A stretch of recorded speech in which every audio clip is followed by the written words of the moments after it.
Рахмат. Урматтуу кесиптештер. Касиеттүү Кыргызстандын калкы. Мен 5 айдан бери биринчи жолу ушу микрофонго чыгып атам, ушу трибунага. Тилекке каршы биздин Кыргызстанда соңку мезгилдерде аябай ушундай бир модага айланып калды. Погон таккандар келип алып эле кыйкырып сүйлөгөн болсо ошолордуку туура. Ошондуктан биз бардык тарапты угуп, анан таразыга салып, анан өзүбүздүн чечимди чыгарышыбыз керек. Мына азыр айтты Мадумаров Лейлек районуна балдарды ээрчитип барып. Биз фракция менен бардык. Фракциянын курамы менен бардык. Ошол жерде жыйынды өткөрдүк. Эл менен жолугуштук. Бул бир. Баткен районунун губернатору, Лейлек районунун акими биз менен чогуу жүрдү. Бардык сөздөрдү укту. Биз менен чогуу олтуруп, чогуу жаран иштер болду. Ташматов деген менен сүйлөшөт дейт. Ташматовың, Бешматовыңды кимди болсоң ошонуңду карма дагы. Эгер аткезчилик кылып аткан болсо, өмүр бою камап сал. Биз баргандан кийин депутат катарында бизге көрүнгөн киши келип өзүнүн арыз арманын айтат. Жүзүн жашырган жок. Силердин кызматкерлериңерге окшоп бет чүмбөттөнүп алган жок. Сайгактап качкан жок. Түздөн түз ошол жерде камерага айтып атат. $500 берем десем болбой атат, $1000 бересиң деп атканын бүтүндөй дүйнө жүзү көрдү, укту. $1000 бер, өткөрүп жиберем деп айтып атат дейт. Ушул жерден дайым эле $500 менен өтүп жүрчүлүк, азыр ставкасын ушундай көтөрүп алды деп. Мен ал жерде иштебейм, мен ал жерде түнөгөн жокмун. Ошол какшап айтып аткан инсандын сөзүн сиздерге жеткирдик. Экинчиси, эң арзан баа бизде дейт. Аткезчилик качан болот, урматтуу туугандар? Аткезчилик бир мамлекеттен экинчи мамлекетке мыйзамсыз товар ташыганда болот. Эгерде мыйзамсыз товар ташып аткан болсо, ошол жерде тургандардын бардыгы чек арада туруш керек. Кыргызстандын ичинде, бир райондун ичинде 2 айылдын ортосунда эч кандай пост турбаш керек. Мен дагы бир жол айтам. Мына ошол жердегилердин баарын какшап жазып аткандары ар бирибиздин колубузда бар. Ошол районун депутаттары, шайланып келген районун депутаттарына кайрылып аткандар бар. Мына момундай болуп, ачыктан ачык дыйкандарга селитра жетишпейт, кымбат. Шарибек Оразалиев деген мырза урматтуу Абдикарим Карбековичке кайрылып атат. Бул киши ким? Баткен районундагы азыр өкмөттүн өкүлүбү, кимдин өкүлү экенин да билбей калдың азыр. Мына ошол областтын губернаторуна кайрылып атат. Лейлек районунан Кулунду айыл аймагына жер семирткич жетпейт. Областтын губернатору жооп берип атат. Эртеге точка коем дейт. Андан бери 9 күн өттү. 25 тонна селитраны алып баратып, ошол жерден өткөрө албастан кайрадан төгүп таштап кетип калды. Кимге пайда, кимге зыян? Чек араны кайтарыш керек. 2 айылдын ортосун эмес. Аткезчилик болгондо күйүүчү май деп атасыңар, же башка бир өсүмдүк майын деп атасыңар. Ал өсүмдүк майлар аткезчилик боюнча болсо, Кыргызстандан башка жака чыкпайт. Кыргызстанда өстүрбөйт аны. Кыргызстан чыгарбайт ал майды. Контрабанда менен сыртка ташып кеткендиктей. Биздикилер араңдан араң сырттан ташып келип атат. Азык-түлүк коопсуздугу жөнүндө сөз кылып атат. Азык-түлүк коопсуздугу качан пайда болот? Качан ошол дыйкандарга арзан жер семирткич келип, дыйкандар өз убагында сейип калганда. Азыр жай башталды. Азырга чейин турат. Мына Айыл чарба министрлигинен Темирбаева айымга кат жолдоп атат. Сиздин сунушуңуз боюнча дейт, мамлекеттик материалдык резерв фонду аркылуу Өзбекстан Республикасынан алынып келинген 4977 тонна болсо керек. Аймак селитрасын Баткен областынын дыйкандарына бөлүнгөн 378 тоннасы Кызылкыя шаарында кампасында турат дейт. Кызылкыяда турат, Кулундуга жетпейт. Эмнеге? Пост бар. Билесиңер да силер, кайрылып атат да күндө эле какшап. Ыйлап атат да ошолор. Канын ичпей эмнесин ичип атасыңар анан? Мына жерде дагы жазып атат. Алынган маалыматтардын негизинде Баткен областы боюнча ташылып келинген минералдык жер семирткичтердин басымдуу бөлүгү Кыргыз жер семирткичтеринен ташып келүүчүлөр ассоциациясы КАПУ деп коет. Тиешелүү жетекчиси Акунбеков телефондон берип атасыздар. 2800 тонна аймак селитрасы баасы 38 сомдон болуп атат. Биздики кымбат болгон үчүн сатылбай атат деп айыл чарба министри берип атат бул катты. Мадумаров жазып аткан жок. Андан кийин Мына ол айыл өкмөттүн башчысы Маликов деген азамат кайрылып атат, Кулунда айыл өкмөтүнүн башчысы маалымдама берип атат постто турган азаматтарга, тойбогон азаматтарга.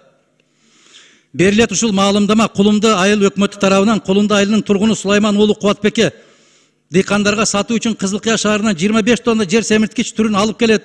Блокпосттордон өтүү уруксат бериңизди суранабыз. Шофер Марасилов Газбек Тагаевич, номери 7887 прицеп 08 бүт номери менен берип атат. Айланайындар. Айыл өкмөттүн башчысы берип атат ушуну. Мадумаров берип аткан жок.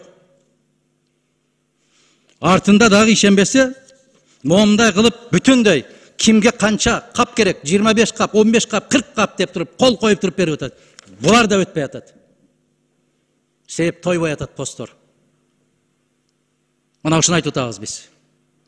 Эгерде кимдин кайсы бир айылдан шайланып келген депутаттар мага ушул айтылган нерселер өз убагында келип атат десе айтыңыздар. Алар эмес, мына айыл чарба министрлиги жооп берип атат.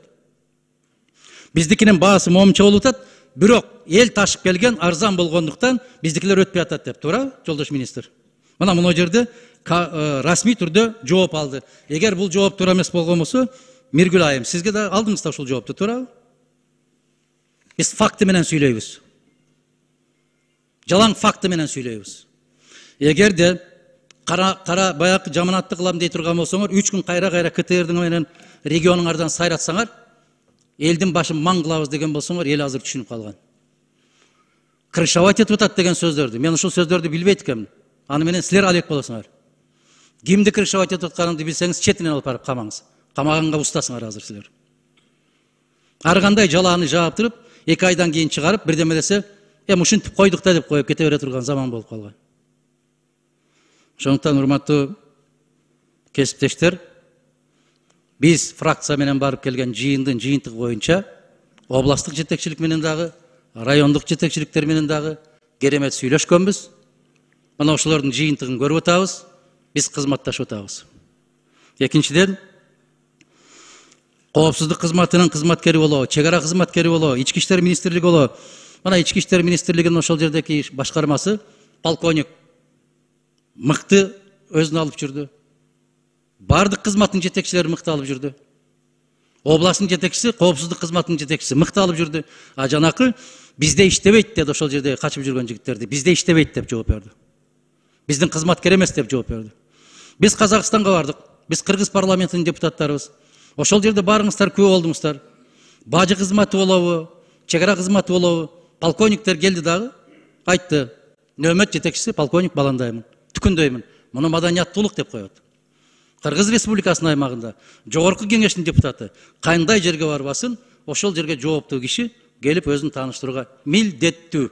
Эгерде сабаттуу болуп 36 тамганы тааныган болсо, кыргыз мыйзамдарын окуган болсо. Жок кокустан келип калган болсо, ошондой болуп жапай болуп качат анан, эмне кылышын билбей.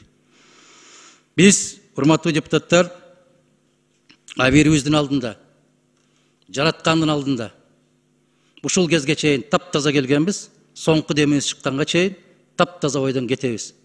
Каралагандар көп болгон. Алардын бирөө жок бүгүн. Ошондуктан мен Самый кожо Мирла мырзага, Балбак мырзага ыраазычылык билдирем. Баш кесмек бар, тил кесмек жок. Уруксат берип койгонуңуздар үчүн терең ыраазычылык билдирем. Тийиштүү маалыматтар болсо, дагы да айтканга даярбыз. Рахмат.